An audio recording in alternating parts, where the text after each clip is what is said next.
हाँ तो dear students, class 11 physics chapter आपका ग्रेविटेशन से आज का लेक्चर नंबर है आपका 11। आज के टॉपिक है आपका gravitational potential at a point से। तो डियर स्टूडेंट्स, इसके बिफोर लेक्चर में लेक्चर नंबर 10 में ग्रेविटेशन के लेक्चर नंबर 10 में हमने आपसे बात किया था gravitational field and gravitational field intensity, उसके सारी यूनिट, सीरियस यूनिट, वेक्टर और एक आध दो क्वेश्चन भी हमने बता डाला है। तो अगर अभी तक उस लेक्चर को नहीं देखे हैं तो डियर स्टूडेंट्स, उस लेक्चर को जाकर देख लें डिस्कशन बॉक्स में चेक करके या प्ले लिस्ट में। ठीक है, आप सर्च भी कर सकते हैं ग्रेविटेशन बाय गोयल बाबा। तो आइए डियर स्टूडेंट, देर न करते हुए हम स्टार्ट करते हैं ग्रेविटेशन का lecture number 11, expression for a gravitational potential at a point. At a point यानी ग्रेविटेशनल पोटेंशियल। ग्रेविटेशनल पोटेंशियल इसके अंतर्गत इसका फॉर्मूला आएगा V is equal to minus capital G capital M upon R। Gravitational potential at a point derive किया जाएगा। तो ध्यान से समझे, गजब का आपका कंसेप्ट है।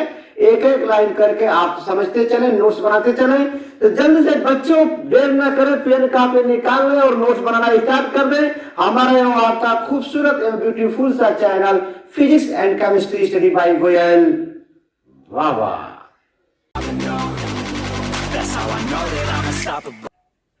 हाँ तो मेरे प्रिय छात्रों, क्लास 10th में आप पढ़े होंगे पोटेंशियल, इलेक्ट्रिक पोटेंशियल और पोटेंशियल डिफरेंस। तो उसमें आपको 10th में पढ़े होंगे पोटेंशियल डिफरेंस यानी इलेक्ट्रिक पोटेंशियल या change in potential delta V is equal to work done from infinity to that point upon unit charge. ध्यान दीजिए, यह इसको बोलेंगे पोटेंशियल डिफरेंस। ये किसी यूनिट चार्ज को आप इन्फिनिटी से फील्ड में लाते थे, तो इन्फिनिटी से जब फील्ड में लाएंगे किसी यूनिट चार्ज को, तो इलेक्ट्रिक फील्ड के अगेंस्ट आपको वर्क करना पड़ेगा, जिसके लिए फॉर्मूला आपका मिला था delta V is equal to work done पर यूनिट चार्ज। ध्यान से समझिएगा, वर्क डन पर यूनिट चार्ज। लेकिन इस चेंज इन पोटेंशियल, तो जहां से चले वो इनिशियल जहां पहुंचेंगे वो क्या हो जाएगा, आपका फाइनल हो जाएगा। तो यहां पर आप चेंज इन पोटेंशियल को कैसे लिख सकते हैं, final potential minus initial potential is equal to, कहां से चल रहे हैं या इनिशियल का मतलब फाइनल, जहां से चलेंगे वो हो जाएगा इनिशियल और जहां पहुंचेंगे वो हो जाएगा क्या, फाइनल। यानी फाइनल से इनिशियल आ रहे हैं, is equal to work done from infinity to point A upon test charge bringing a unit charge from infinity to that point. ये आप 10th में पढ़े हुए इस तरह का डेफिनेशन। अब इन्फिनिटी पर पोटेंशियल, इलेक्ट्रिक पोटेंशियल क्या होगा आपका, 0 होगा। तो अब फॉर्मूला मिलेगा एट अ पॉइंट पर, किसी पॉइंट पर electric potential but not gravitational potential, work done from infinity to point A upon test charge. तो बिल्कुल सेम यहीं पर इसी तरह से मिलता जुलता आपको मिलेगा gravitational potential at a point. पर हम बात करते हैं कि जिस तरह यहां इलेक्ट्रिक पोटेंशियल आप 10th में पढ़े, उसी तरह ग्रेविटेशनल पोटेंशियल पढ़ना है। 12th में भी आपको ग्रेविटेशनल पोटेंशियल की जगह पर आ जाएगा इलेक्ट्रिक पोटेंशियल। तो ध्यान से समझिए, ग्रेविटेशनल पोटेंशियल पहले होता क्या है, इस बात को ध्यान समझिए, इसकी डिफिनेशन कैसे दे सकते हैं। यानी जैसे मान लीजिए यह आपका क्या है, अर्थ है। इस अर्थ के चारों तरफ कुछ फील्ड हो सकती है। उस फील्ड में जब यूनिट मास को इन्फिनिटी से लाएंगे जहां पर फील्ड ना हो, जब वहां से लाएंगे तो आपको एक्सटर्नल वर्क करना पड़ेगा। ध्यान से समझिएगा, क्योंकि जब उस यूनिट मास को, टेस्ट मास को, इजप्शन मास को जब इन्फिनिटी से लाएंगे फील्ड में, तो फील्ड में लाएंगे तो फील्ड बहुत तेजी से उसको क्या करेगी, अट्रैक्ट करेगी, क्योंकि gravitational force is always attractive is nature but not repulsive in nature.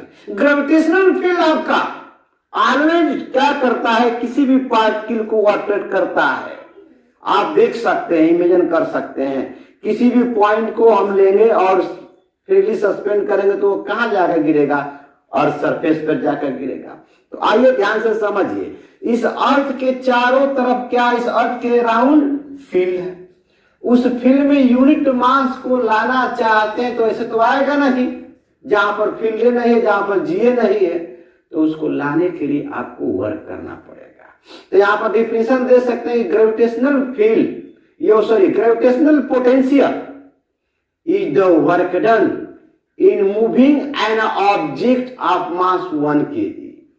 1 kg को इजेप्शन मास बोल सकते हैं, यूनिट मास बोल सकते हैं, without accelerating from infinity distance to a given distance. यानी इन्फिनिटी से जब यूनिट मास को आप मूव कराते हुए विदाउट एक्सेलरेशन का ग्रेविटेशनल फील्ड में लाएंगे तो ये आपको क्या करना पड़ेगा, वर्क करना पड़ेगा। This work are known as gravitational potential. This work are known as gravitational potential. ध्यान दीजिए। तो आइए हम लोग देखते हैं इसकी डेरिवेशन को। ग्रेविटेशनल फॉर्मूला क्या आना चाहिए, capital V is equal to minus capital G into capital M upon R। और ध्यान दीजिए, ये आपका अर्थ है जिसका मास क्या है, कैपिटल M। कह सकते हैं कि consider mass of the earth M, let us calculate the gravitational potential at point P। हमने पॉइंट P मान लेते हैं। इस अर्थ के सेंटर से यहाँ पर पॉइंट क्या है, P है, जो अर्थ के सेंटर से स्मॉल r डिस्टेंस पर ये पॉइंट P है। अब ध्यान समझिए, अब यहाँ एक पॉइंट हमने A ले लिया, यहाँ पर पॉइंट B, और AB के बिटवीन का डिस्टेंस क्या मान सकते हैं आप, तो यहाँ पर dx मान लें। क्या है, AB का डिस्टेंस dx है। अब क्या करें आप, इन्फिनिटी से किसी यूनिट मास को मूविंग कराते हुए इधर लाएंगे, मोशन कराते हुए लाएंगे। कैसा मोशन, कांस्टेंट काइनेटिक एनर्जी से या विदाउट एक्सेलरेशन से, ठीक है, एकदम बिल्कुल स्पीड उसकी क्या हो, कांस्टेंट हो, इक्वल, यूनिफॉर्म। उस तरह से इसको यहां से हम लोग इन्फिनिटी से कहां लाएंगे, फील्ड के तरफ लाएंगे। तो यहां पर आप क्या कर सकते हैं, ध्यान दीजिए बच्चों, या नोट कर सकते हैं।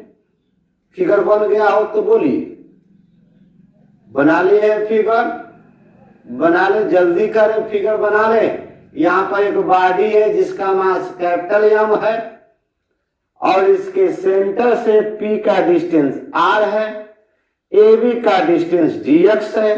इन्फिनिटी से यूनिट मास को हम मोशन करा रहे हैं, moving an object of mass small m kg without accelerating from infinity to distance और from infinity distance to a given distance. अब देखिए, इस हैवी बॉडी से यह पॉइंट B कितने डिस्टेंस पर है, तो आपका स्मॉल x डिस्टेंस पे है।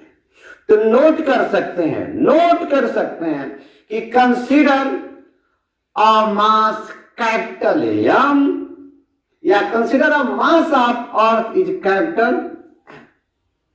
Let us calculate the gravitational potential at point P। Point P पर आपको ग्रेविटेशनल पोटेंशियल क्या करना है, कैलकुलेट करना है, जो क्या है स्मॉल r डिस्टेंस पे है अर्थ के सेंटर से। तो calculate the gravitational potential at point P and small r be the distance of P from the centre of O, centre of O of the earth.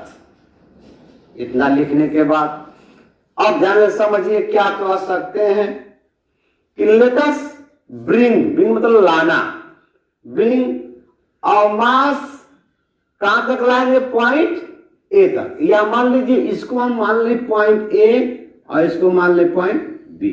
अब पैराग्राफ सेंटर लिखेंगे let's bringing a unit mass. Unit mass किसको कह रहे हैं, इस्माइलियम KG को, एजप्शन mass, test mass जिसकी वैल्यू 1 kg कंसीडर करते हैं। तो let's bringing a unit mass from infinity to point P. हमने कंसीडर किया, माना कि इस यूनिट मास को इन्फिनिटी से कहां ला रहे हैं, पॉइंट पी तक, और इस पी तक इसका क्या है, फील्ड है। क्या है, फील्ड है। तो हम कह सकते हैं कि सपोज आप यहां पर ध्यान समझिए, इस मास को आप लेकर आ रहे हैं पॉइंट ए पर, तो पॉइंट ए पर लाएंगे तो पॉइंट ए और ओ से डिस्टेंस कितना हो जाएगा, एक्स हो जाएगा। तो according to Newton's law of gravitational force of attraction between unit mass at point A, at point A, ठीक, at point A and mass capital M is given by, यानी अकॉर्डिंग टू न्यूटन्स लॉ लिख सकते हैं F is equal to capital G capital M small M upon x का square. इसको आप मान ले इक्वेशन फर्स्ट। सपोर्ट दैट, ध्यान समझिए, फिर से समझिए, एक यूनिट मास को आपने इन्फिनिटी से कहां लाया, पॉइंट ए पर, तो अर्थ के सेंटर से पॉइंट ए का डिस्टेंस क्या है, स्मॉल एक्स है। तो according to Newton's law of gravitational force F is directly proportional to the product of two masses and inversely proportional to the square of the distance between the line joining them. उसके according हमने value रख दिया, capital F is equal to capital G capital M into small m। जब यहां से यहां लाएंगे तो अपन वो ए का स्क्वायर दैट इज एक्स का स्क्वायर। अब ध्यान समझिए, ये तो मिला इसके और इसके बिटवीन का फोर्स, लेकिन अगर इस यूनिट बॉडी को इन्फिनिटी से ना मानकर हम पॉइंट ए से पॉइंट बी लाते हैं, जिसका डिस्टेंस क्या कंसीडर किया है, क्या माना है, क्या लिया है, डीएक्स लिया है, ठीक। तो इसका मतलब जब यहां से यहां लाएंगे तो स्मॉल डिस्टेंस, आप जब बॉडी को मूव करेंगे तो स्मॉल वर्क न करेंगे, बताइए। तो हमने कहा if the unit mass at A is move to B, unit mass A से कहां मूव करता हो, बी, यानी ए से कहां लाते हो, बी लाते हैं, through a small distance D x, then the small work done is given by small work done by a gravitational field, ऐसे बोल सकते हैं, small work done by a gravitational field dw। क्या लिखेंगे, dw is equal to F into क्या लिख सकते हैं आप, dx लिख सकते हैं। इतनी बात समझ में है। अब F की वैल्यू ऊपर दिखाई गई, ये वैल्यू यहां पुट कर दें, तो जब ये वैल्यू यहां पुट करेंगे तो आपको मिलेगा dw is equal to capital G capital M small M upon x का स्क्वायर इंटू dx। तो आपको क्या मिला, ए बी तक स्मॉल वर्क डन मिला। जब आपने यूनिट बॉडी को ए से कहां लाया, बी लाया, तो स्मॉल डिस्टेंस पे स्मॉल वर्क डन होगा, बताइए। तो इसको हमने क्या मान लिया, इक्वेशन सेकंड। लेकिन हमको चाहिए वर्क डन इन्फिनिटी से पॉइंट पी तक। कहां तक चाहिए, इन्फिनिटी से पॉइंट पी तक चाहिए। तो जहां से भाई देखिए, छोटी क्वांटिटी यानी ए से बी तक का वर्क डन पता है आपको, जब भी वर्क डन इन्फिनिटी से पॉइंट पी तक का चाहिए, यानी बड़का वाला चाहिए। छोटा चीज पता है, बड़ा चीज लाना है, यानी जब छोटे से बड़ा करना है तो वहां भोले बाबा को बुलाना है, यानी भोले बाबा को बुलाना मतलब इंटीग्रेशन करना है। तो यहाँ पर आप लिख सकते हैं let capital W be the total work done. Total work done can be obtain by integrating the equation second with the limits x is equal to infinity to x is equal to r, ठीक है। तो अब total work done के लिए इस equation को आपको क्या करना पड़ेगा, इंटीग्रेशन करना पड़ेगा। तो integration of dw will be equal to, जहां से चलेंगे वो क्या हो जाएगा, लोअर लिमिट जहां पहुंचेंगे वो क्या हो जाएगा, upper limit. Capital G capital M is into unit mass upon x का स्क्वायर इंटू डी। यानी हमने टोटल वर्क डन ऑब्टेन करने के लिए फ्रॉम इन्फिनिटी से पॉइंट पी तक हमने स्मॉल वर्क डन यानी इक्वेशन सेकेंड को इंटीग्रेट कर दिया from the limits x equal to infinity to x equal to P, मतलब r इन्फिनिटी से जहां चलते हैं वो लोअर मानते हैं और जहां पहुंचते हैं उसको अपर मान लेते हैं। इतनी बात समझ में आ रही है आपको, ये समझ में आ। अब g यूनिवर्सल ग्रेविटेशनल कांस्टेंट, अर्थ का मास बदल नहीं सकता और यूनिट मास हमने 1 kg लिया, ये सब क्या है, कांस्टेंट है, बाहर कर देंगे। यानी capital G capital M into small M बाहर कर दिया, ये 1 अपॉन एक्स का क्या हो गया, स्क्वायर इंटू डी एक्स हो गया। Integration of D W is equal to, आप क्या रख सकते हैं, डब्ल्यू रख लें, क्या ले लें, डब्ल्यू ले लें, टोटल वर्क डन हो गया। समझ बात आ रही है। अब देखिए ये हमने कहां से चला था, ये इन्फिनिटिव से, इन्फिनिटिव आपका लोअर लिमिट, जहां पहुंचेंगे वो क्या होगा, अपर लिमिट। अब आप इसको इंटीग्रेशन करेंगे, तो जब इंटीग्रेशन करेंगे तो ध्यान से समझिए, यहां तो हमने फॉर्मूला लिख दिया W is equal to capital G capital M into unit mass. अब इसको इंटीग्रेशन करेंगे तो यहाँ एक चीज पास और बढ़ा देंगे, ऊपर जाएगा तो हो जाएगा x का पावर -2 इंटू डी एक्स। यहाँ पर इंटीग्रेशन का सिंबल लगाएंगे, ये हो जाएगा यहाँ पर infinitive that is lower limit, ये हो जाएगा अपर लिमिट। अब यहाँ पर एक फॉर्मूला है, कौन सा फॉर्मूला है इंटीग्रेशन का, इंटीग्रेशन ऑफ x का power n into D x. क्या फॉर्मूला होता है, x का पावर n+1 अपॉन n+1। ध्यान दीजिएगा, पावर में 1 जुटेगी, डिवाइड बाई पावर में 1 जुटेगा। जैसे सपोज दैट x का पावर 2 है, इंटीग्रेशन करिए dx के रिस्पेक्ट में, तो x का पावर 2+1 अपॉन 2+1 यानी x का पावर 3/3 हो जाएगा। ये फॉर्मूला आप यहाँ पर क्या करेंगे, यूज करेंगे। ध्यान समझिए, ये हो जाएगा capital G capital M into small M. अब यहाँ पर इंटीग्रेशन करेंगे तो क्या मिलेगा, x का पावर -2+1 अपॉन -2+1। ये हमने इंटीग्रेशन कर दिया, यहाँ पर बक्सा लगा देंगे बड़ा वाला, यहाँ पर इन्फिनिटी है, यहाँ पर क्या है, r है। और ध्यान समझिए, -2 में से 1 जाएगा प्लस, तो -1 बचेगा, तो प्लस माइनस माइनस, यानी यहाँ पर बोलो जाएगी minus capital G capital M into small M. अब ये हो जाएगा x का पावर -1, यहाँ मिलेगा इन्फिनिटी, यहाँ मिलेगा क्या, r मिलेगा। इतनी बात आपको समझ में आ रही है। अब ध्यान से समझिए, देखिए 1/10 को आप 10 का पावर -1 लिखते हैं ना, तो इसका मतलब 10 का पावर -1 को 1/10 लिख सकते हैं। इसका मतलब 10x का पावर -1 को 1/x आप लिख सकते हैं कि नहीं लिख सकते हैं, बताएं। ठीक, over W is equal to minus capital G capital M small M.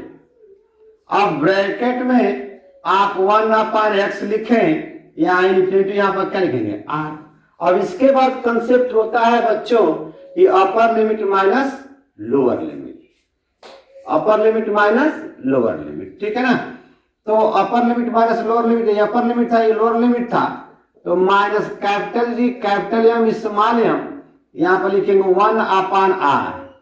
अब लगाएंगे -1/∞। तो ध्यान से समझिए, ये वर्क डन हमने लाया इन्फिनिटी टू पॉइंट P तक वर्क डन लाया। अब ध्यान से समझो, किसी वैल्यू में अगर आप इन्फिनिटी से डिवाइड करते हैं तो वैल्यू क्या आएगी, 0 आएगी। किसी वैल्यू में अगर आप इन्फिनिटी से डिवाइड करते हैं तो वैल्यू आपकी क्या आएगी, 0। तो ये वैल्यू टोटल क्या हो जाएगा, आपका 0 हो जाएगा। यानी work done from infinity to a point at a point, कहां पर, P पर, क्या मिल गया, minus capital G capital M into small M, और ये 1 क्या मिल गया, r।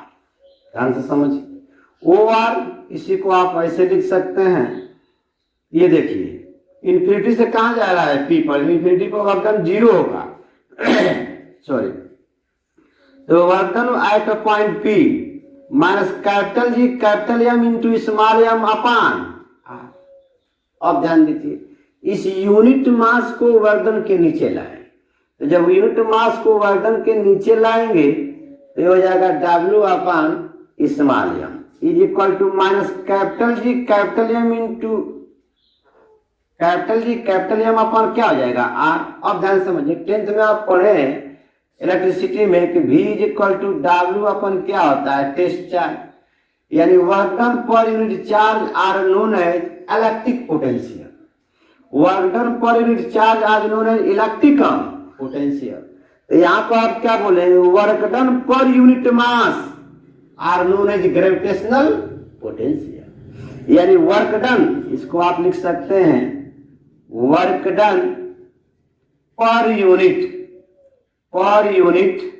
Mass are called gravitational potential at a point. So that is capital V is equal to W, work done हमने देखा इंफिनिटी टू पॉइंट P तक upon M is equal to minus capital G capital M upon small r। ध्यान दीजिए, work done कैसी quantity है आपकी, scalar, तो potential भी कैसी क्वांटिटी होगी, स्केलर। इलेक्ट्रिक ग्रेविटेशनल पोटेंशियल भी स्केलर क्वांटिटी है, वर्क डन भी आपकी क्या है, स्केलर क्वांटिटी। तो जल्दी से वीडियो को पॉज करके नोट कर लें या स्क्रीनशॉट ले लें, तो हम इसका बताते हैं आपको unit and dimensional formula.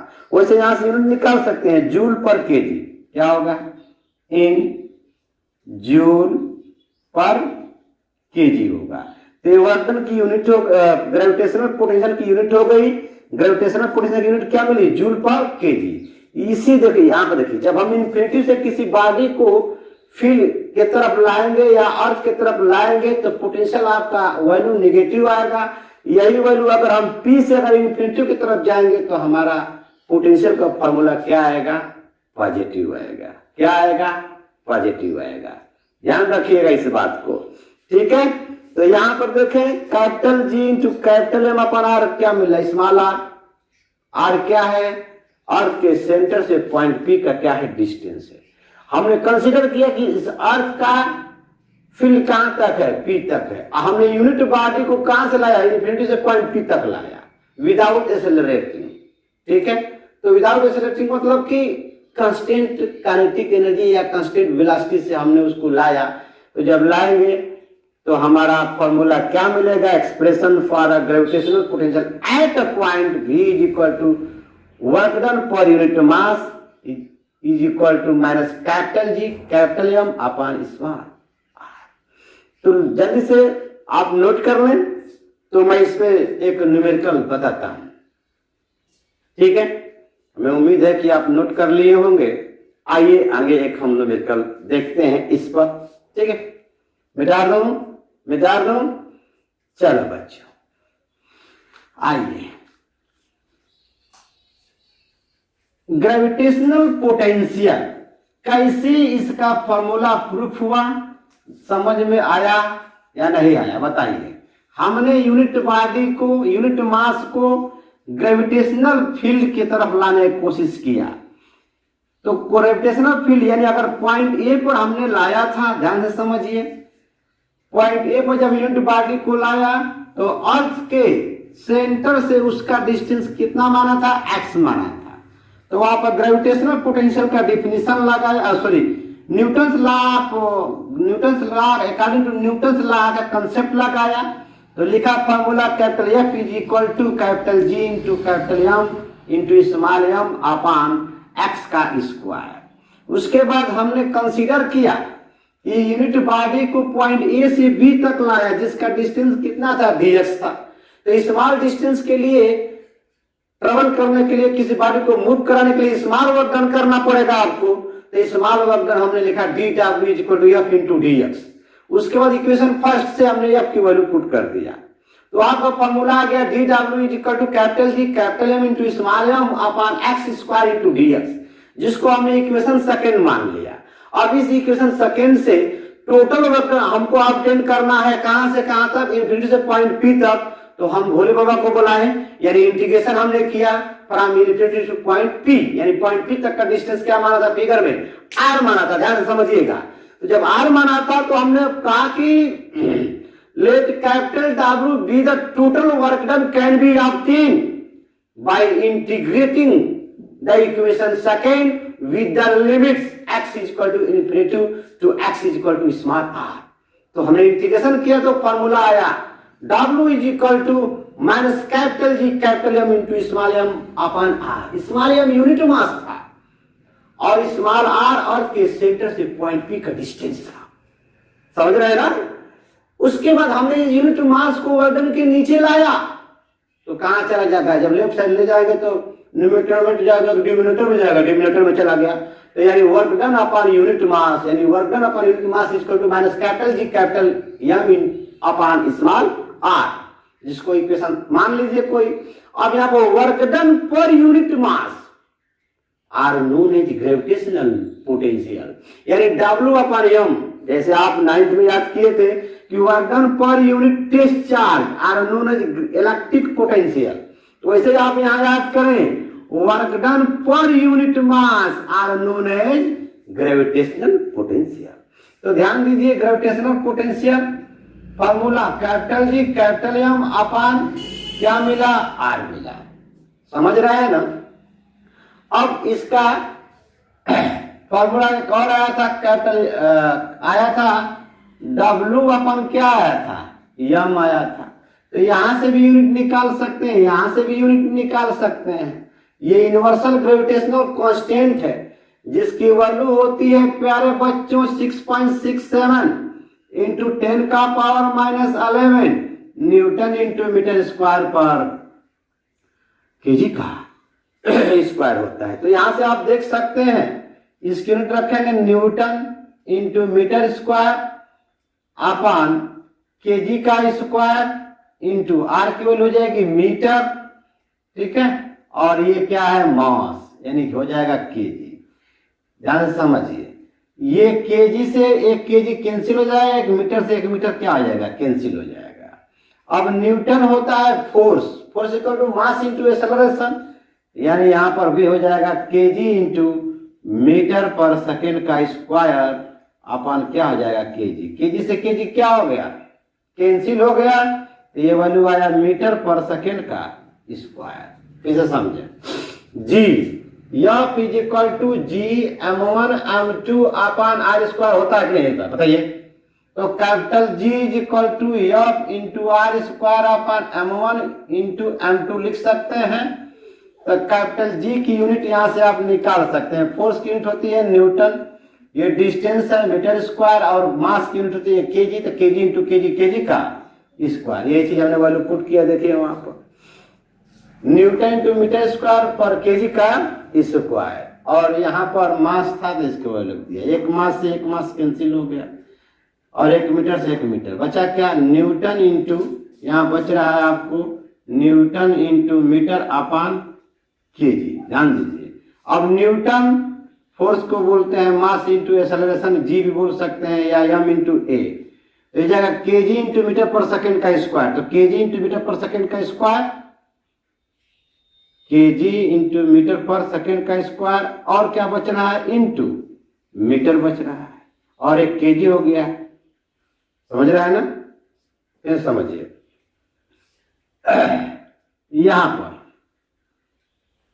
Force और क्या बच गया, यहां पर Newton into metre square per kg का स्क्वायर, और एक आर पहले से तो यहां मीटर हो गया, एक एम केजी हो गया, एक केजी से एक केजी कैंसिल हो जाएगा, एक मीटर से एक मीटर, तो न्यूटन इंटू मीटर पर केजी, तो न्यूटन इंटू मीटर पर केजी बचा। अब इसको न्यूटन इंटू मीटर को आप बोल सकते हैं फोर्स इंटू डिस्प्लेसमेंट, यानी ये क्या हो गया वर्क डन, तो इसकी यूनिट हो जाएगी जूल और ये हो जाएगी केजी। तो यहां हो गया जूल पर केजी हो गया, जूल पर केजी हो जाएगा। अब dimensional formula of gravitational potential find करना है, तो वर्क डन जूल क्या होगा ml स्क्वायर टी का पावर माइनस 2 अपॉन नीचे हो जाएगा क्या m, तो m से m क्या हो जाएगा आपका कैंसिल, तो dimensional formula L square T का पावर माइनस 2 हो गया। क्या हो गया? 2 हो गया। देखिए चेक कर सकते हैं आप, चेक करना एक बार, मिला कि नहीं मिला, मिला कि नहीं मिला, मिला कि नहीं मिला। या ऐसे देख सकते हैं, ये जूल है, जूल किसकी यूनिट होती है? वर्क डन की। ये मास क्या है? केजी। तो जूल पर केजी, जूल वर्क डन का डायमेंशनल फॉर्मूला है।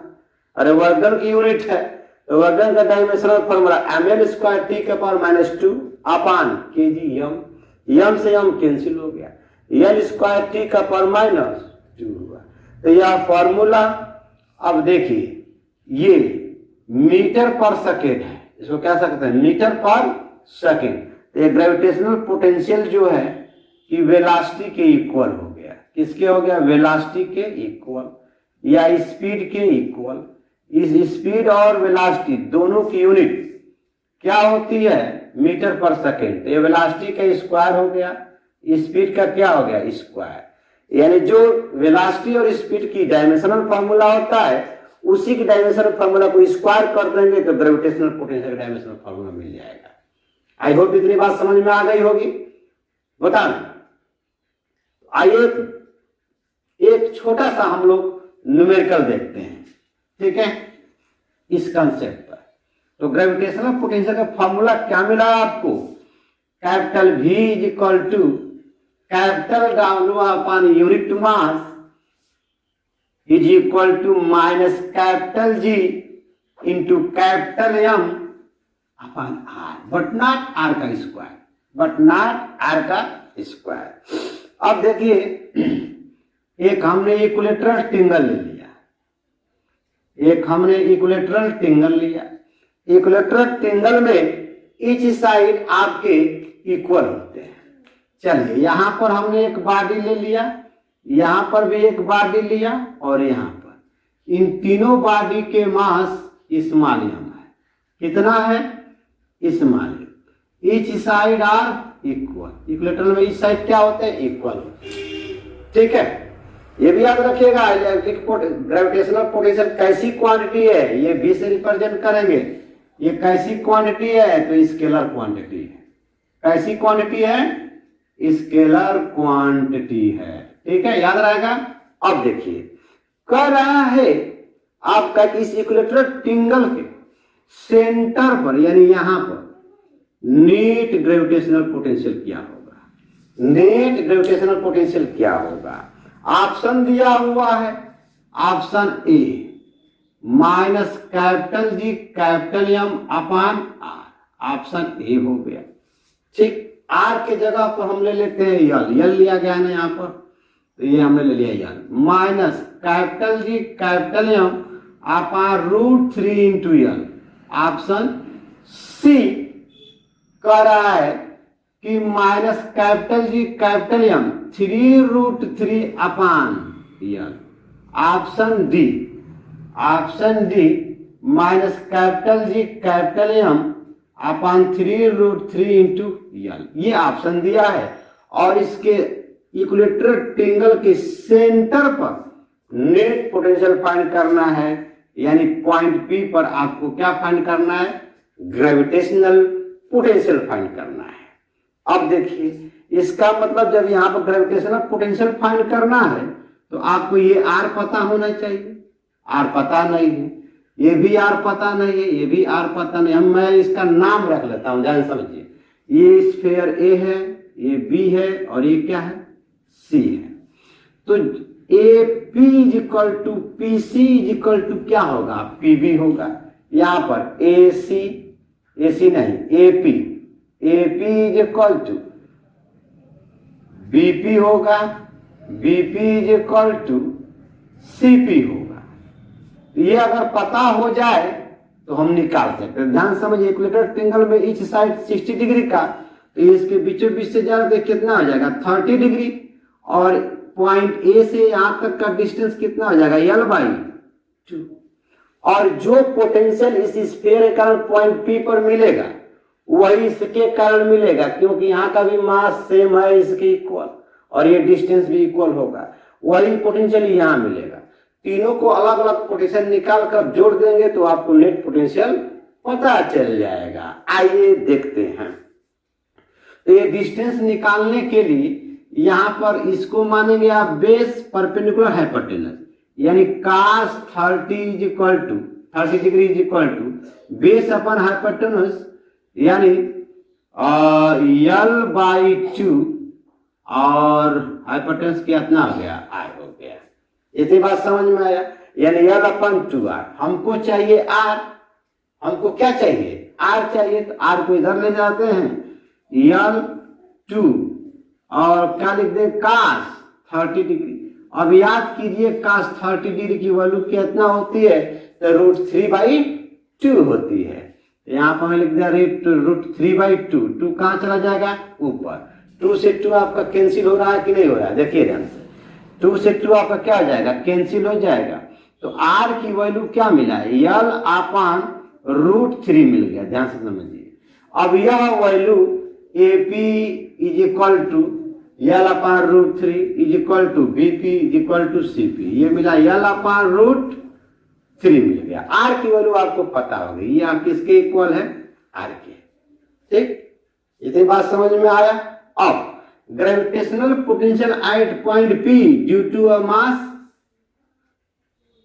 m a is equal to m, यानी पॉइंट A के कारण पॉइंट P पर पोटेंशियल देखेंगे तो ये क्या लिखेंगे, VA is equal to minus capital G capital M के जगह पर स्मॉल m अपन क्या लिखेंगे R।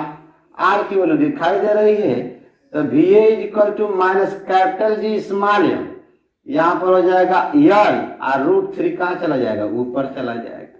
ये देखिए, यानी पॉइंट A पर आपको पोटेंशियल मिला minus capital G into small m into √3 अपान L। यही पोटेंशियल सेम यहाँ पर मिलेगा इस B स्फीयर के कारण, यही पोटेंशियल सेम यहाँ पर मिलेगा C स्फीयर के कारण। तो सिमिलर क्यों ऐसा, क्योंकि मास भी सेम है और डिस्टेंस भी आपका क्या है, सेम है।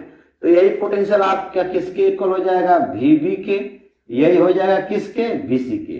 तो टोटल पोटेंशियल फाइंड करना है, नेट ग्रेविटेशनल पोटेंशियल फाइंड करना है एट पॉइंट P पर। तो आप लिख सकते हैं कि net gravitational potential at point P, at point P। तो क्या करेंगे भैया, स्केलर क्वांटिटी है, कॉमन एलिमेंट सम कर देंगे, लिखेंगे VA प्लस VB प्लस क्या लिखेंगे BC, तीनों इक्वल है तो 3VA लिख देंगे। अब VA की वैल्यू पुट करोगे minus capital G small m √3 अपान L। यहाँ कुछ नहीं दिखता है प्यारे बच्चों, तो प्लस दिखता है, प्लस माइनस माइनस हो जाएगा। तो minus capital G small m 3√3 अपान क्या हो जाएगा, L हो जाएगा। तो आप देख सकते हैं ऑप्शन में नजर आ रहा है, क्या झलक रहा है, क्या ऐसा कोई ऑप्शन झलक रहा है, बताइए कैसा ऑप्शन झलक रहा है। माइनस कैपिटल G, ये कैपिटल M नहीं है, स्मॉल m है, हमने कैपिटल M ले लिया, ये सारे स्मॉल m है, ठीक, सब स्मॉल m। इस तरह से आपका ऑप्शन नजर आ रहा है। कौन सा ऑप्शन सही है, तो ऑप्शन C आपका क्या है, करेक्ट है। ठीक है, तो जल्दी से वीडियो को पॉज करके इसे नोट कर ले या स्क्रीनशॉट ले ले बच्चों। तो हम लोग नेक्स्ट लेक्चर में मिलते हैं नेक्स्ट टॉपिक के साथ, तब तक के लिए इट्स ओके, बाय, थैंक्स, जय हिंद।